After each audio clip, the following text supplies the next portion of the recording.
Small cap 28 months నుంచి చూస్తే 54% పడింది. బాగా కొట్టేశారు విపరీతంగా, భయంకరంగా.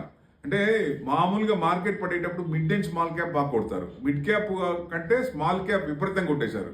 28 మంత్స్ అంటే 54%. రీసెంట్గా చూసుకుంటే 32-33% పడ్డాయి.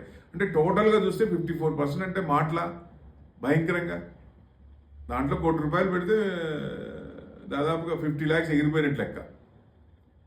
అంటే బాగా బ్లింక్ వచ్చేసినాయి, డౌన్కి వచ్చేసినాయి, 54% పడింది. ఇంకా పడతాయా అంటే ఇక్కడ కొంచెం ఆగచ్చు. స్మాల్ క్యాప్ అనేది ఇంకా ఎక్కువ మంది అమ్మేవాళ్ళు ఉండరు కాబట్టి కొంచెం అక్కడ స్టెబిలైజ్ అయ్యి ఇక్కడ నుంచి కొంచెం తీసుకోవచ్చా అంటే అవకాశం ఉంది. అంటే ఒక ట్రిగర్ పాయింట్ కోసం చూస్తుంది కాబట్టి ఆ ట్రిగర్ పాయింట్ ఏదైనా పాజిటివ్ వస్తే డెఫినెట్గా స్మాల్ క్యాప్ కొంచెం పెరిగే ఛాన్సులే ఉంటాయి.